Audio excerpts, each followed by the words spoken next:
이제 웨슬리에 대해서 이번 시간하고 다음 시간 두 번에 걸쳐서 말씀을 드리겠습니다.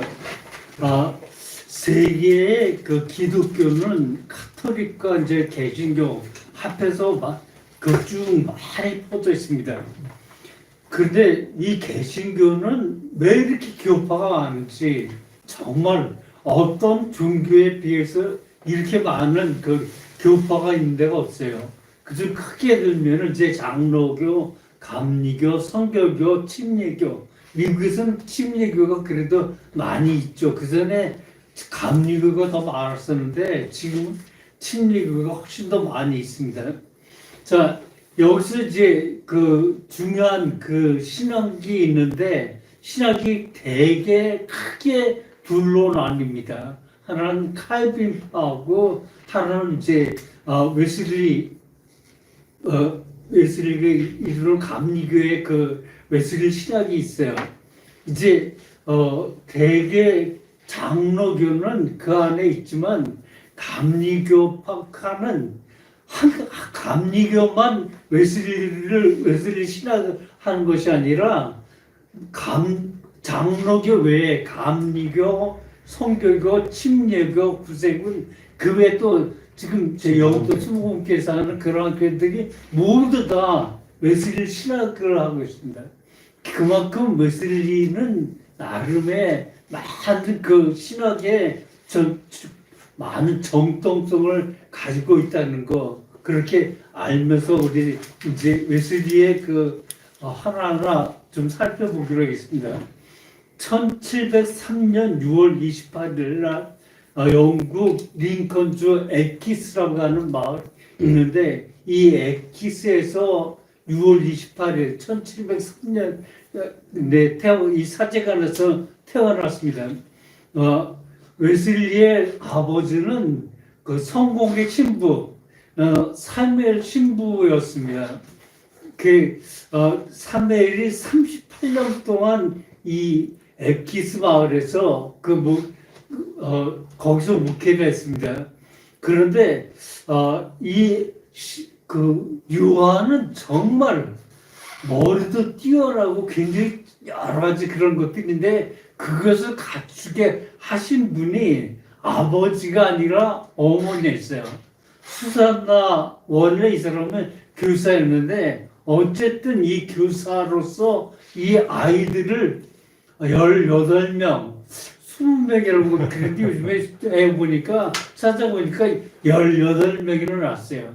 요한은 15째이고 그 뒤에 그 찰스 웨슬리는 이제 찬송도 무척 많이 지었는데, 이 찰스 웨슬리가 제가 그 전에 공부할 때는 17째인데 요즘에 다시 이것을 준비하면서 찾아보니까 18째, 마지막이라고, 막내라고 그렇게 나와요.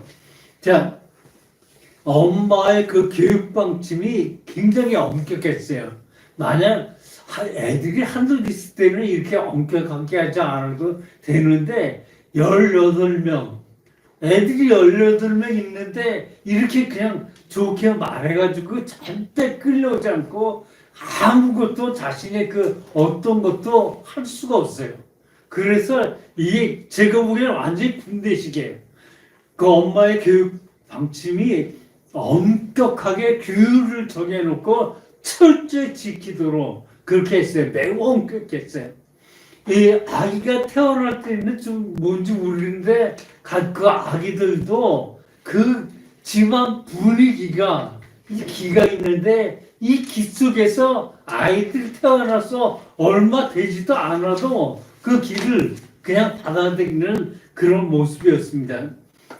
어쨌든 이 가정의 세부적인 일도 기계처럼 정확하게 시간에 맞춰서 돌아가는 아주 짜임새 있는 그러한 모습이었습니다. 또 아이들이 울 때도 절대 큰 소리로 울지를 못하겠어요. 울어도 되긴 되는데 아주 작은 소리로 울게끔 그렇게 그날 그 가정 분위기 자체가 그러니까 그것에 대해서 어떤 어떤 잘못된 생각을 아이들이 가질 수가 없어요. 그래서 엄마가 하라는 대로 이 18명, 정말 그 애들이 규칙적으로 딱딱 움직여 나가니까 이 가정이 이렇게 뭐를 할 수 있을지, 그렇지 않았으면 모든 걸 규칙들이 이 수잔나의 다스림 속에 그런 모든 교육을 가능케 했습니다. 이 교육에 딴 사람 몰라도 요한 웨슬리는 15세임에도 불구하고 아주 제일 철저하게 그 교육에 참여했던 것 같아요. 어쨌든 요한 웨슬리가 여기서 모든 것을 받아들이면서 자기 전에 꼭 주기도문을 외우는 거, 이런 모습에서 웨슬리의 신앙이 다뤄갔습니다. 이게 또 웨슬리만, 엄마만, 수산나만 하는 것이 아니라, 첫째는 이제 제일 밑에 동생을 돌보고, 둘째는 그 다음 이렇게 해서 서로들의 교감을 가질 수 있게 그렇게 완전하게 해나갔어요. 18이니까 그 나이 차이가 굉장히 늘 알 거예요. 1년에 한 번씩이라도 첫째하고 말째는 18년이나 차이 나요. 절대 18년 이상이겠지만 어쨌든 이런 모습 18년, 20년 이런 모습으로 이렇게 가정이 운행되니까 그 모습 속에서 요한의 많은 것들을 배웠던 것 같아요. 어쨌든 가족 기도 같은데도 이 18명 애들을 데리면서 기도회를 운영할 때도 참 크게 하지도 않고 항상 그 길을 벗어나지 않게끔 조용조용히 같이 기도했던 것을 볼 수 있습니다. 수산도 아이들이 먹고 마시는 것, 이 신부가 3일 아버지가 거기에서 이렇게 받는 월급이 너무 적어서 절대 그 가정에 참 풍족하게 하지 못하고 항상 좀 어려운 가운데 있었어요. 그래서 간식 같은 꿈도 꾸지 못하고 하루 3끼 밥 먹는 거, 이것만 해도 이건 아주 중요한 그런 것이었죠. 취침은 8시에 해가지고 하는 거, 그다음에 모든 이야기들은 서로가 존대하는 거. 엄마도 아이들도 엄마에게, 또 아이들도 하인이나 어떤 사람에게 모든 말을 존대하는 그런 모습을 가졌고, 거짓말이나 야비한 말을 절대 하지 못하도록 그렇게 했습니다. 그런데 항상 엄격하게만 있었던 것이 아니고, 여기서 이제 자유롭고 쾌활한 놀이도 수산나 역시 그런 것들을 좀 알아가지고 애들을 그렇게 놀게끔 했습니다. 이제 어쨌든 5살이 되면 이 아이들에게 알파벳을 가르치고 또 창세기를 통해서 정확한 독보, 읽기 그런 것을 하게 되고, 창세기를 통해서 서법 쓰는 것도 완전히 그런 모든 모습에서 제대로 할 수 있게끔 했습니다. 초급의 산수, 문법, 역사, 지리 이런 공부법이 나중에 요한이 엄마한테 공부하는 방식을 배워가지고 영어, 불어, 라틴어, 히라보, 히브리어 이런 것들의 문법을 조술할 때도 이것이 무척 많이 도움이 됐습니다. 수사람은 또 그렇게 그치는 것이 아니라 아이들의 장점을 보면 그 장점을 살려주는데 아주 큰 집중하는 그런 모습이어서 수사단은 아이들의 장점을 키워줬습니다. 또 재능 있는 것들, 그런 것들을 더욱 발전시키기 위해서 그 아이들을 키워냈습니다. 또 아이들이 성경 암송하는 것, 이런 것도 무척 힘을 길어줬던 걸 봅니다. 수산나의 가정학교에서는 이제 대학의 공부 과목까지도 가르쳤어요. 교수법. 이래서 훌륭하게 아이들을 그냥 교육한 것이 아니라 철저하게 대학 교육까지 이렇게 해서 이제 처음에는 이제 말로 아이들을 가르치다 그 다음에 교과서를 놓고 교과서로 가르치다가 그 다음엔 애들이 논문을 쓸 수 있게끔 그 모든 것을 했습니다. 그리고 또 숙제를 내려서 그날 중에 답안을 엄마에게 내놓는 그러한 일들도 있었어요. 그 중 하나에 매대 탑8 사실 이 아이들의 기록에 나오는 것은 요한의 형 둘째는 우리의 13째나 11번째 하는 행동으로 와서 그 정도 차이가 좀 나는 것 같은데 사무엘 2세였어요. 이 형 이름이 나오고 그 다음에 이 메데타파를 한번 8세에 히라버 성경을 읽을 정도로 그만큼 그 교육이 뛰어났던 것을 볼 수 있습니다. 종교 교육에도 비슷한 관심이 있어서 초등학교에서 초등은 기독교 교리, 큰 아이들은 자기가 그 논문을 써서 동생들에게 가르쳤어요. 그 다음에 수산너는 자기도 그 논문을 써가지고 아이들을 이렇게 가르치고 저렇게 가르쳐야 한다라고 하는 그런 것들을 쓰고 또 아주 많은 논문을 썼는데 이 논문들이 옥스퍼드 대학 교수인 아담 클릭에게 아주 칭찬을 받을 정도로 훌륭한 논문이 있었어요. 어쨌든 이러한 모습 속에서 그 수산어도 자신의 그 모든 것들을 그렇게 이루어간 것을 볼 수 있습니다. 근데 그 수산나의 그 논문이 참 중요하고 좀 남았으면 좀 길이 되었을 텐데 그것이 불타면서 그 집에 불타면서 완전히 없어졌던 거, 완전히 그 논문들이 없어진 게 참으로 좀 안타까워했습니다. 이것은 어쨌든 이 불나는 그런 배경에도 이런 것들이 있었어요. 아버지 사무엘이 런던으로 이제 감독 회의가 있었는데 그 감독의 회의에 참석해서 있을 때 이 수산나가 매주일 오후에 그녀의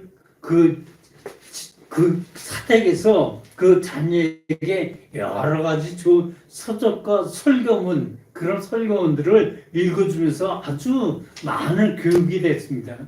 그때 그 동네에서 그 소문을 듣고서 많은 학생들이 쫓아와 같이 들었어요. 그 이듬해 집회는 200명이 모일 정도로 그 정도로 이 수산나의 강의가 참 중요하게 여겼어요. 근데 이 집회를 그렇게 되니까 좀 비난하는 그런 사람이 생겼어요. 이 누구냐면 그 사무엘이 원목이고 그 다음에 이제 부목으로 이렇게 둔 사람이 있었는데 이 사람이 수산나의 그런 것을 좋지 못해가지고 이 런던에 가 있는 사무엘에게 편지를 드렸어요. 편지를 드리는데 이건 맹비난을 한 거죠.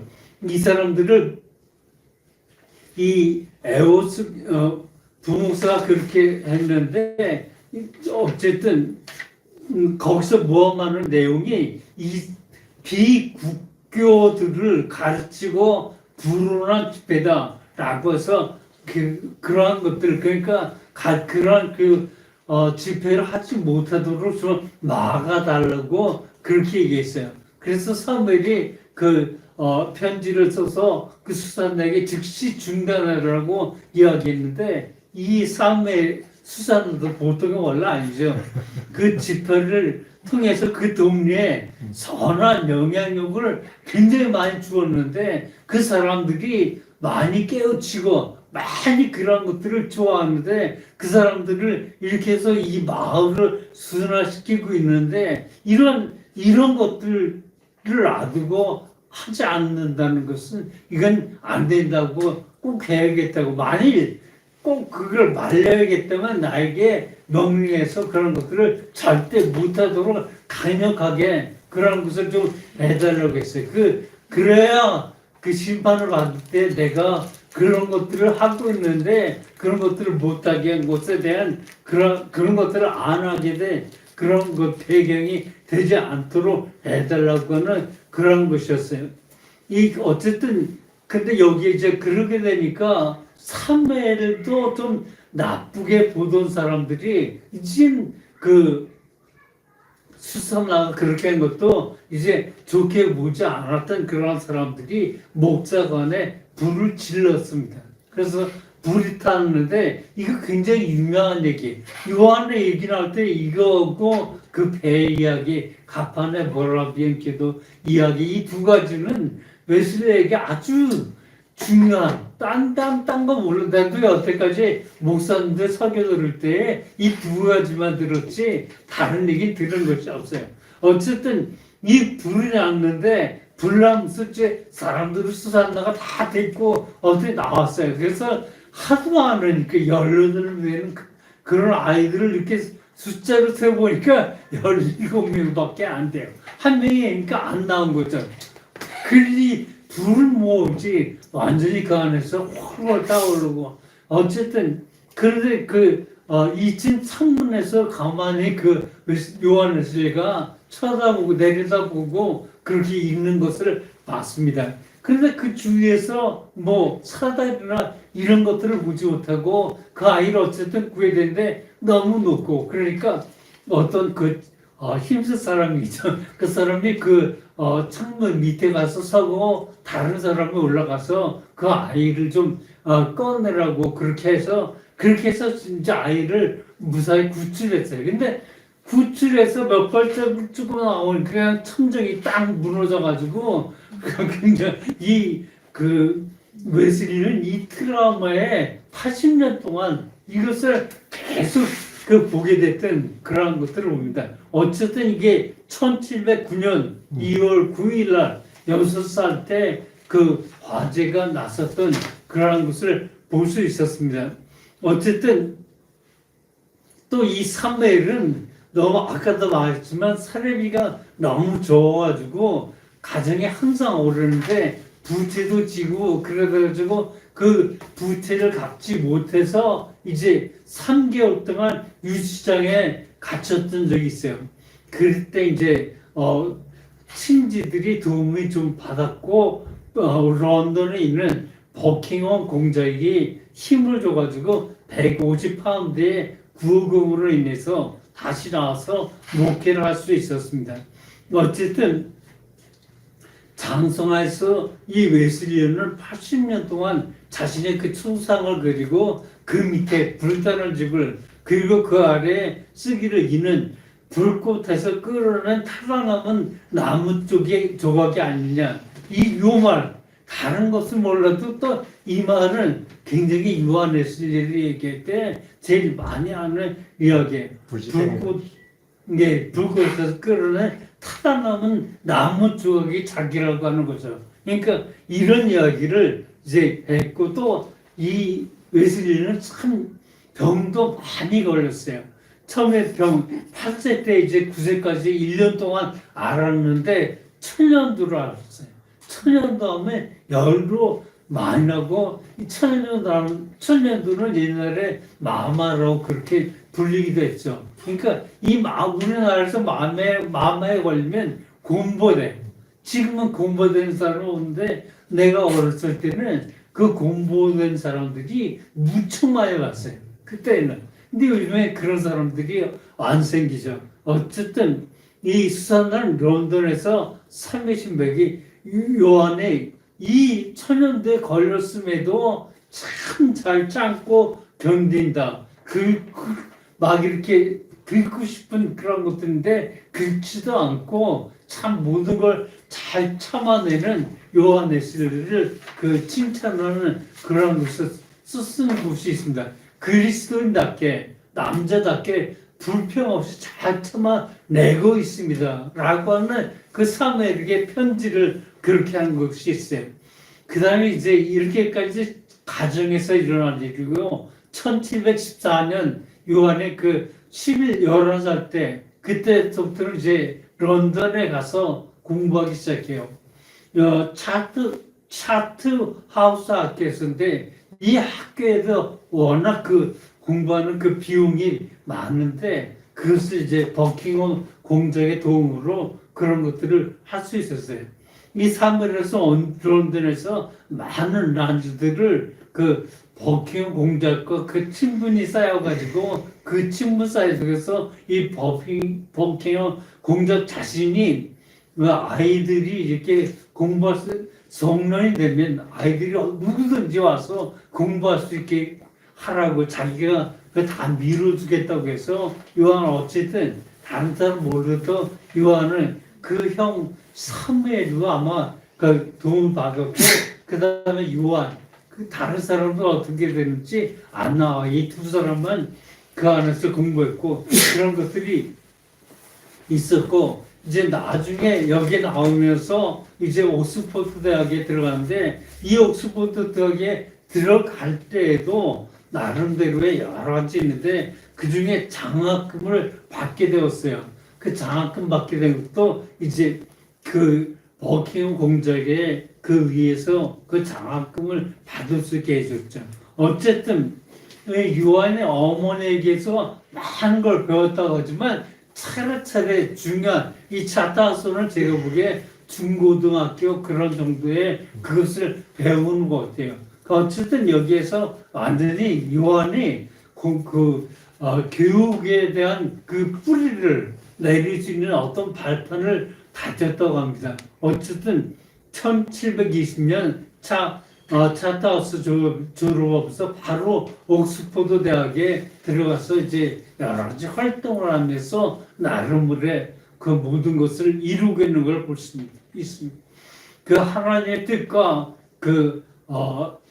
외베스 친들이 보내준 적은 돈과 장학금 이런 것들을 통해서 옥스퍼드 대학을 완전히 마칠 수 있게 됐고 1725년 22살 때 이제 그는 이제 집사 안수를 받아요. 이 집사가 그냥 보통 우리가 아는 여기에서 얘기하는 그런 집사가 아니고 목사 되기 전에 그 전에 그런 교육을 받게 되는 걸 준회원. 예, 준회원이에요. 그러니까 목사 정회원이 아니라 준회원이 받는 교육을 집사 그 안수식을 받은 걸 볼 수 있습니다.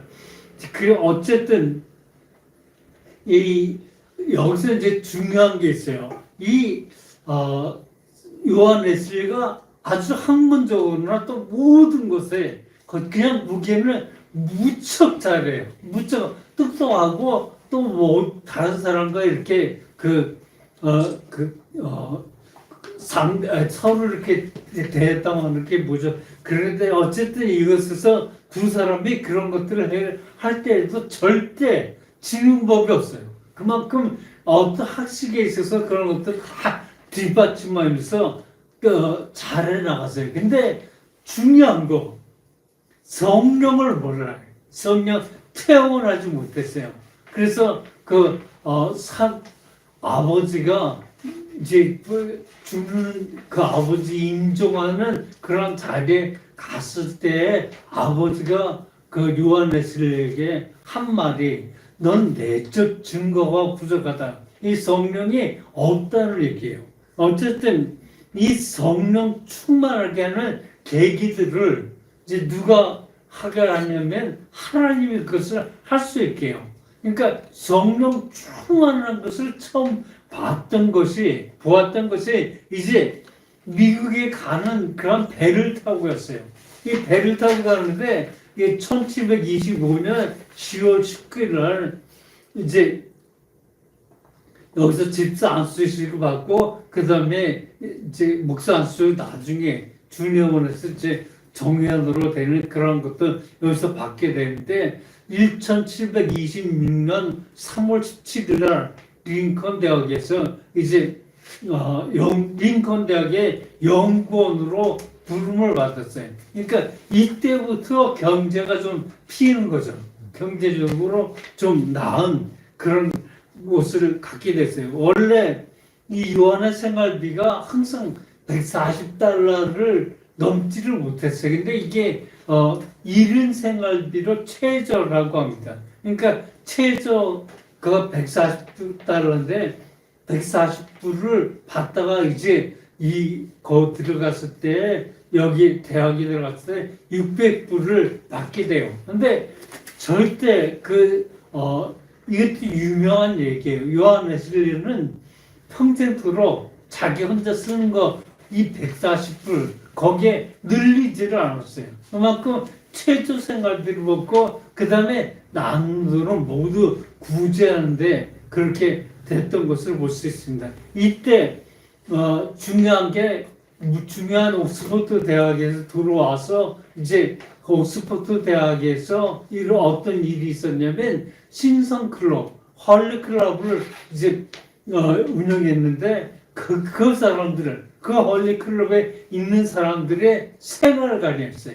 생활관을 볼 때에 이제 성인들이 얼마나 철두철미하게 그 모든 일을 해나가는 것을 보고 그 사람들을 이제 그렇게 철저하게 해나가는 게 어떤 뭐랄까 정신적으로 잘못됐다고 생각해서 메소디스트라고 하는 그런 별명을 붙여줬어요. 그러니까 처음에는 이제 그 사람들이 그 사람들 시기하는 그런 마음으로 메소디스트라고 하는데 결국 이 메소디스트가 그 감리교회의 명칭이 되었습니다. 그러니까 이 메소디스트는 어쨌든 규칙적이라고 하는 그런 것인데 이런 명칭들이 결국 감리교인들이라고 하는 그런 것을 보게 되었죠. 그런데 1730년 8월 31일 그 헐리클럽 회원이 몰간이 감옥에서 그 죄수들을 보니까 이 감옥에서 죄수들이 참 은혜 받는 걸 보니까 너무너무 좋다고. 근데 손이 좀 모자라니까 우리가 좀 가서 도왔으면 좋겠다고 해서 이때부터 1730년 8월 31일이라는 이때부터는 이제 신선클럽 모두가 감옥에 가서 그 사람들을 이제 교화시키는데 모든 힘을 썼던 것을 볼 수 있습니다.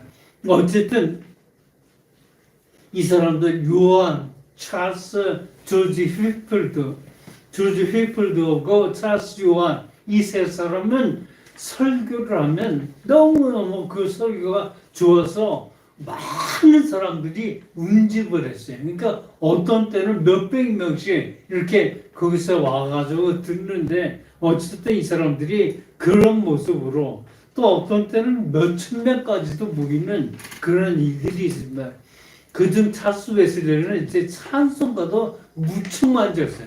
여기 우리 이렇게 보면 내가 그 조사해야 되는데 저 사람들 좀 게을러가지고 다 조사를 못하고 이렇게 보면은 옆에 그 찬송가 왼쪽 옆에 보면 위에 그 보면 이제 작사 작곡한 사람들의 이름이 나와요. 거기에 찰스 웨슬리가 여러 가지 있어요. 그 중에 하나 내가 그냥 딱 매번 느끼는 게 하나 있는데 만입이 4개 있으면 그 찰스 웨슬리 우리들이 무척 많이 이렇게 만입이 4개 있으면처럼 그 잘 부르는 찬송가들이 여러 돼 있습니다.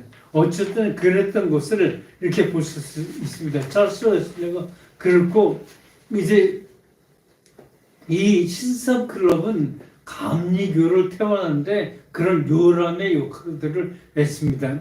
이제 하나님이 이 요한에게 특별 체험, 그것은 미국 그 선교사를 가가지고 참 잘했는데 좀 한 가지 좀 연애를 잘못하다가 그 사람 저 주위에 그 연애 때문에 결국은 그 웨슬리가 거기서 그 욕만 먹고 참 잘하다가 딱 잘했는데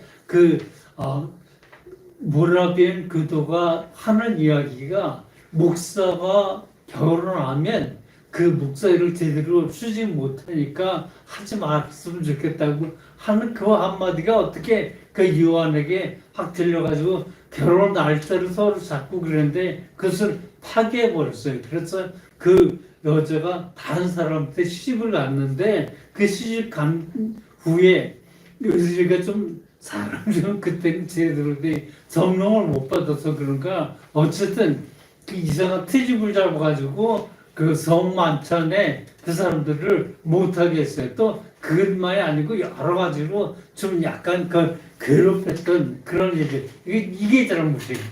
결국 이래서 이 사람은 여기서 쫓겨나고 이제 그렇게 됐습니다. 근데 이제 1732년 조시아 식민단을 열었던 그런 조시아라는 사람. 식민단이 뭐냐면 그 흑인들이나 아메리칸 그 토인들, 그러니까 인디언들에게 이렇게 그 사람들을 결집해가지고 한 그룹으로 만들어서 많은 교육들을 시켰던 그런 일들이 있습니다.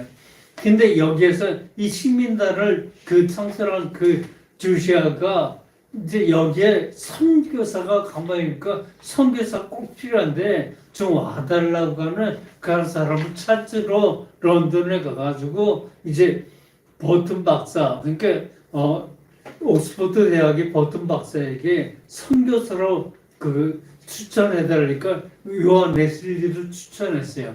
이게 둘이 만나니까 참 괜찮은 것 같아서 이 선교사를 조시아가 웨슬리를 선택을 했어요. 어쨌든 1735년 10월 10일 날 찰스를 비서로 하고 또 신성클럽 회원들 몇 명을 같이 타고서 220톤급 시몬소를 타게 됐어요. 근데 220톤급으로 대서양을 건너가기가 참 어렵기는 어려웠어요. 어쨌든 이렇게 돼서 시몬소를 타고서 갔는데 이제 그것을 타고 2달이 지났는데도 영국을 벗어나지 못했어요. 또 그런 데다가 이제 화이트 섬에서 군함이 오기를 기다렸어요. 그 군함은 뭐냐면 그 선박을 미국까지 지켜주면서 따라갔던 그런 군함이었어요. 군함이 필요했어요. 그래서 그 사람들이 그 군함을 기다리는데 몇 주 하고서 그 다음에 이제 배를 타고 걸었는데 여기서 이제 아까 말한 대로 유명한 이야기죠. 이 대서양 한가운데서 폭풍이 일어나가지고 무섭게 흔들리고 이제 파손되기 일부 직전까지 갔습니다. 어쨌든 무척 하울링이 심해가지고 이제 그 사람들이 무척 어렵게 그것을 하는데 이때 요한 웨슬리를 무서워가지고 그냥 구석에 가서 쪼그려 앉았는데 가만히 보니까 구석에서 찬송가 소리가 들리는 거예요. 이렇게 폭풍 치는데 한 사람 찬송가 소리가 아니라 여러 사람들이 같이 부르는 그런 찬송 소리. 그 찬송 소리를 쫓아가니까 갑판 위에서 그렇게 찬송들을 큰 소리도 하지 않고 그냥 자기들 신앙에 따라서 은은하게 그런 찬송을 부르고 있는 거 보고 깜짝 놀라서 어떻게 됐든 저 사람들이 뭔가 이렇게 했죠.